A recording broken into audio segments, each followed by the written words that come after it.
Assalamualaikum warahmatullahi wabarakatuh. Sebelumnya, perkenalkan nama saya Waida Gustiningsih dengan NIM 2014110187 dari Prodi Perbankan Syariah kelas C semester 3. Saya salah satu mahasiswi YIN Palangkaraya. Di sini saya akan membuat tugas video untuk memenuhi salah satu tugas mata kuliah Fikih Muamalah Kontemporer, dosen pengampu Pak Jeffrey Tarantang.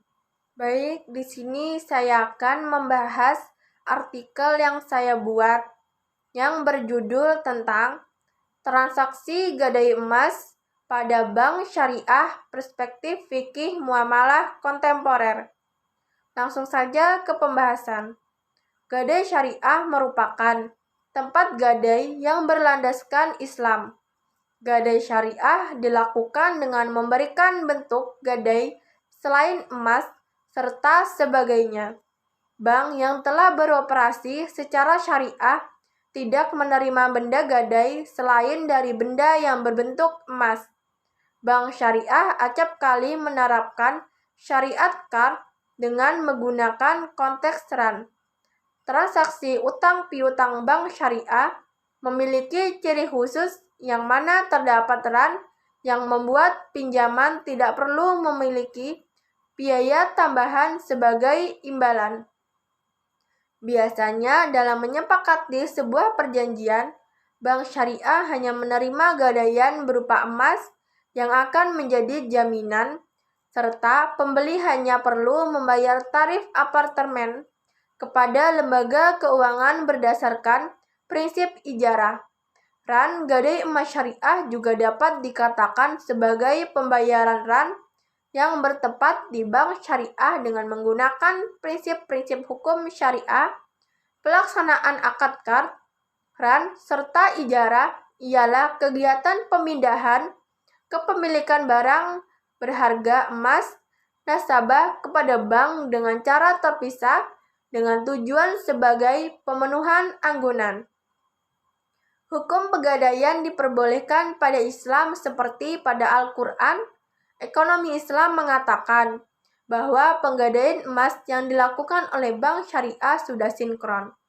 Penggunaan konteks RAN menggambarkan al-qisah kondisi dan rukun yang wajib diwujudkan dalam pengaplikasian produk anggunan emas.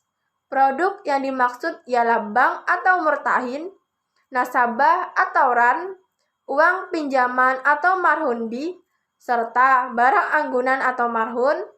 Menurut ekonomi dan perbankan syariah, penggunaan konteks RAN ini sudah sinkron. Kesimpulan yang dapat saya ambil dari artikel ini ialah gadai menurut hukum syariah ialah penguasaan atas barang atau bergerak serta tidak bergerak, milik pihak lain, debitur, oleh pihak bank yang memberikan hak kepada bank untuk menerima pembayaran pinjaman bank kepada debitur. Emas adalah logam regenerasi yang berbentuk lunak, mengkilap, kuning, berat, dan ulet. Harga, trivalen, serta satuan. Apabila kita melihat tabel periodik, emas akan ditemukan sebagai salah satu unsur kimia yang berlambang Au dengan nomor atom 79. Penerapan pegadaian emas yang dikelola oleh bank syariah adalah dengan memberikan pinjaman kepada kreditur yang berlandaskan konteks RAN. Dalam penerapan pinjaman sesuai dengan konteks RAN, bank syariah hanya menerima anggunan yang berbentuk emas. Selain menggunakan emas sebagai jaminan, kreditur juga wajib membayar biaya pemeliharaan sesuai dengan teori ijarah.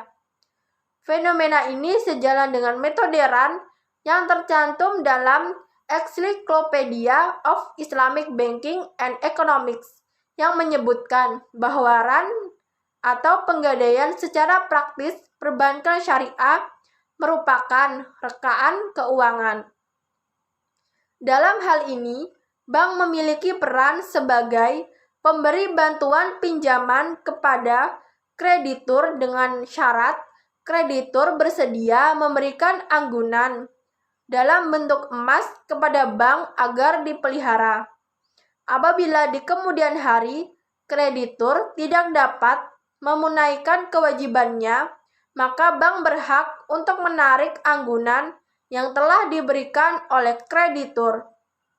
Berdasarkan hal tersebut, maka penggunaan konteks RAN menggambarkan Alkisah, kondisi dan rukun yang wajib diwujudkan dalam pengaplikasian produk anggunan emas. Produk yang dimaksud ialah bank atau murtahin, nasabah atau RAN, uang pinjaman atau marhun bih, serta barang anggunan atau marhun. Realisasi praktis konteks RAN ini harus sejalan dengan konteks RAN yang telah dijelaskan. Menurut saya, saran dalam artikel ini ialah bank syariah perlu menawarkan pilihan kepada nasabahnya untuk memilih metode pinjaman gadai emas syariah, tunai, serta deposito yang perlu mereka ketahui sebagai bukti gadai emas. Sesuai prinsip syariah, bank perlu mengelola produk gadai emas syariah sehingga yang ingin menggadaikan uang untuk memenuhi kebutuhan konsumennya akan menggadaikan. Sekian yang dapat saya bahas dan saya jelaskan. Jika ada salah kata disengaja maupun tidak, saya mohon maaf. Wassalamualaikum warahmatullahi wabarakatuh.